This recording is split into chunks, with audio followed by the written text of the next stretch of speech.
The clamor for constitutional reforms has heightened, with a section of political players positioning themselves with various proposals, while the opposition and a section of jubilee politicians are rooting for a change of system of governance. Others, including Deputy President William Ruto, are opposed to plans for a referendum before the 2022 general election. Now, our senior political affairs reporter Chris Zairu puts the story into perspective. A group of politicians who lost their respective elective positions in the 2017 general election became the latest group to pile pressure on the executive on the need to initiate dialogue on whether the country is ripe to amend the current constitution. There is a question around the structure of government. There is a national question around the size of government. And there is a national question around the performance of government. This country must change, and the eastern horizon is visible, and there is sun emerging, and you cannot hide the sun once it is out. There was a problem, and this problem must be solved.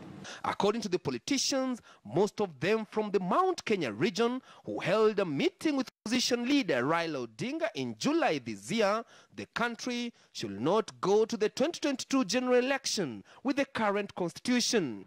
There does come a time when a point of convergence has to be found. Most of those supporting constitutional amendments before 2022 argue that there is need to adopt a parliamentary system of governance that will create the position of Prime Minister and his two deputies, as well as reduce the number of representation in the country. If we are to be peaceful, we must go back to Bombers of Kenya draft, where we have a constitution that is all inclusive. After elections, everybody is happy. But the clamor for constitutional changes seems to have put Deputy President William Ruto on a warpath, with opposition leader Raila Odinga yet again finding themselves on opposite divides, just as it was in the 2010 referendum. My proposal is that we adopt a three-tier system that retains the current counties, creates regional or provincial governments, and retains the national government with a very clear formula for revenue sharing. Mnataka turudi tena twende tuseme sijui nani akupata kiti gani, ati kwa sababu huyu akupata hii tutengenezee kiti moto, sijui mwingine tutengenezee kiti gani, sijui mwingine tutengenezee, na hawa wananchi milioni 45 watatengenezewa yao siku gani? This even as the Third Way Alliance party leader, Dr. Ekuru Aukot, who is pushing for a referendum through a popular initiative, held a meeting with IEBC chairman Wafula Chebukati. We agreed that it will just require them to run a verification against their IDs and maybe the names, because this is data about voters in Kenya. The last time that politicians tried to push for a referendum was in 2016 through the Okoa Kenya initiative, spearheaded by CORD, but failed to reach the requisite 1 million signatures. Chris Zairu, KTN News. All right, from that story with Chris Zairu, I'd like us to cross over to our senior parliamentary reporter, Patrick Amimo, to talk to us more about the push for referendum.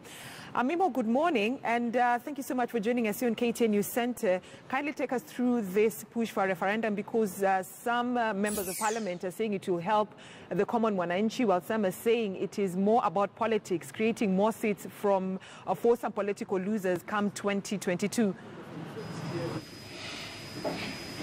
The referendum push is on, and we've seen even starting from the clergy, and various individuals have also come made various proposals, some of which are touching majorly on the structure of the executive and legislature. So the opinion, it's varied, and how they want it done maybe will at a later time in stage maybe to lead to be harmonized. We saw yesterday in Migori, ODM leader Raila Odinga say that the referendum push is unstoppable, and those opposed to it should be told in clear black and white that it is unstoppable. But now joining me is leader of majority in the Senate, Kipchumba Murkomen. Just your take on the ODM leader that the referendum is unstoppable. Well, I think the point that people must learn to appreciate is that the referendum is a right for every Kenyan in the Constitution. The debate is not about whether the constitution will be amended or not, and people must understand that. It's about when should it be amended. Is the time now or not? In my opinion, there will be a time that we need to amend the constitution for various reasons, but it's not now. And there's a reason why it's not now. In my personal opinion, why it cannot be now is because, one, the issues that people are raising about to amend the constitution, there's a lot of knee-jerk reaction.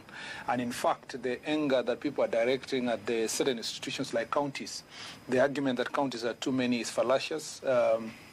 In fact, it will be impossible to reduce the number of counties because no one county is now willing to let go that structure of government that is bringing services closer to them to be subject of now a bigger entity.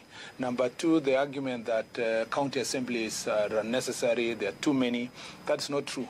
In fact, the decentralization structures of the 1,450 wards has made it possible for services to be taken closer to the people at the local level.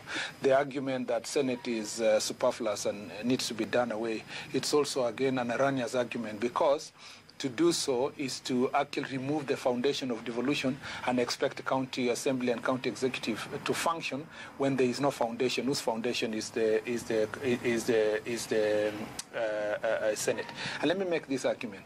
The reason why many people, and you've seen even the draft amendments that people are proposing National Assembly, why they are coming up with all this structure, and particularly attacking devolution, either Senate or county, the number of county assemblies or county executive, or gender equity in the country, is because it is an ideological struggle that started way before 1963 and went through up to these elections. The reason being, there's a fight between the centralists, people who believe that the center must be bigger, that national government must have a stronger arm, that you must have one system of government that is controlled by one man, and also those of us who believe who are pro decentralization, who believe that there must be dispersal of power and resources from the center to local level. Why do I believe that argument will not succeed? To amend the constitution through referendum, first of all, for those who are attacking counties and the Senate, you need the county assembly. You need 24 county assemblies, even to start with, if you want to amend the constitution. So you cannot attack the institutions that are supposed to do it. It's impracticable. The debate is impracticable. And I want to insist that the areas that people want to be amended so far, all of them target devolution majorly. And the lies that are being preached out there is that government has become expensive. In fact, yes, there is no arithmetic that defines that by virtue of decentralization we become expensive. In fact, to the contrary, the country has benefited more. The benefits that come with decentralization and devolution, for that matter, far much outweighs the structures of government that has been put in place for that particular reason. And so the only plausible argument in that reason is that these are people who are using the wrong institutions, targeting the wrong institutions for personal gain. So it won't happen because you have as many views as the population of this republic as to what should be amended. You have about 45 million views, and every Kenyan has a view on what they don't like in the constitution. And looking at it, this is the first time that we've seen, the second time we're seeing an attack on the Senate. Since the advent of on independence, we had the Senate and the National Assembly, but then there was an argument about Majimboism, which later saw the Senate scrapped and we became a centralized state. Do you think these are also an attempt towards maybe getting Kenya back to that state, the 60s? In fact, that's an area I've done an extensive research, published papers about it, book chapters and so forth. And I can tell you that if you read the history of Kenya between 61 and 63 first, clamor for the new constitution, the Lancaster process and so forth, you had the KADU group led by Mzee Moi, and you had the KANU side, which was led by Tom Mboya as the ideological face of what KANU was the case that KANU was making with Jaramogi and Mzee Kenyatta. The two fights were about should we have a decentralized system of government or not.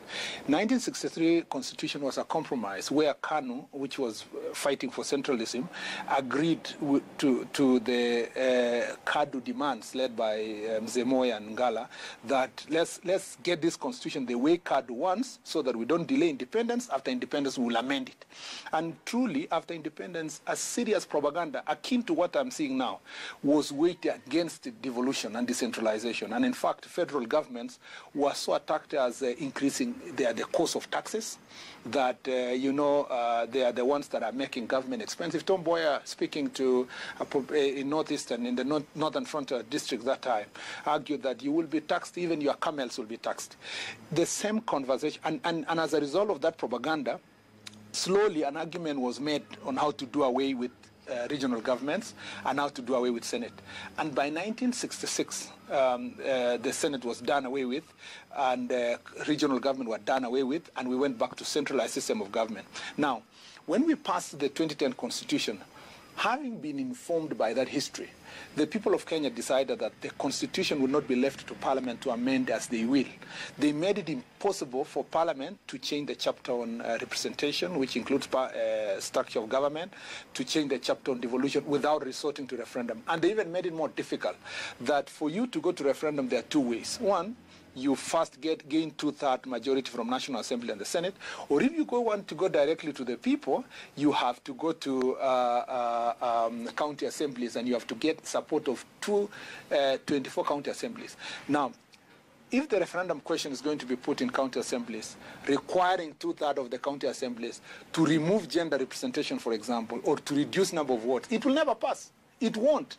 So people of Kenya knew that the only way they will protect these entities is by ownership by the people. So the debate, I can tell you, that is going on in the public is just good for public consumption. It wouldn't happen in the manner in which people are talking about. Assuming there are issues now, the genuine issues, like, for example, strengthening Senate. We want to make it even more stronger institution. Or putting more money now to go to counties and guaranteeing that money go to the counties. Then you must get the right timing. I believe that these 4 years, it will be impossible for us to get amending the Constitution for a few reasons. One, the first reason, as I said, there is no consensus on the issues that need to be amended. Remember, the history of amending this Constitution, getting a new Constitution in 2010, took over 20 years. And by the way, it took a very difficult decision after the post-election violence for us to get a compromise in the Constitution. Remember, it was the whole Constitution itself.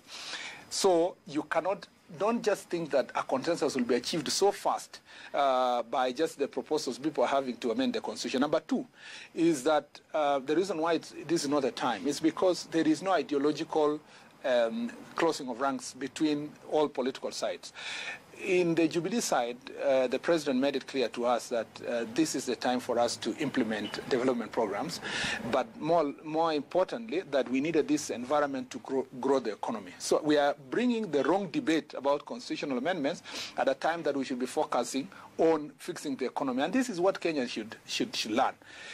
This is the time to fix the and the economic issues that people are crying about, because it is not about the structure of government. That's why you have the economic problem. That's a wrong diagnosis. The economic problems is about policies that we have. It's about implementation of those policies. It's about implementation of the Constitution. We are speaking about amending a Constitution that we have not even implemented. We haven't given all the functions to the counties. We haven't given all the resources to the counties. We haven't even finished passing the laws that are required to make this Constitution effective. So in reality, there is a disconnect. The only plausible argument that the opposition leader is making is to change the Constitution because time has come for us to change system of government, to create jobs and to create opportunities for him to ascend to office. Looking at it, there's this proposal to have a prime minister and the deputies. Do you think it's plausible? Well, I don't think Kenya, speaking of the Kenya that I know, that citizens of this republic would want to accede their right to elect a leader in this great republic to parliament.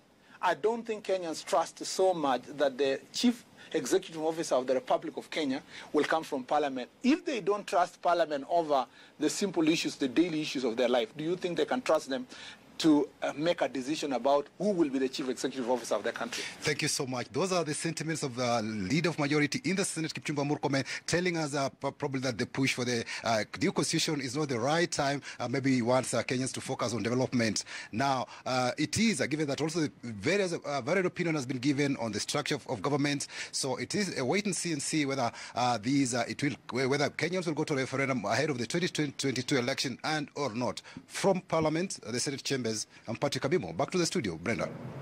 Thank you so much, Patrick Amimo, for that in-depth interview with Senate Majority Leader, that is Kipchumba Murkomen, when it comes to the push for a referendum, which brings us to the end of KTN News Center. Thank you so much for watching, and thanks to everyone who has made News Center a success, including your viewers. Enjoy the rest of your viewing, and of course, enjoy your weekend.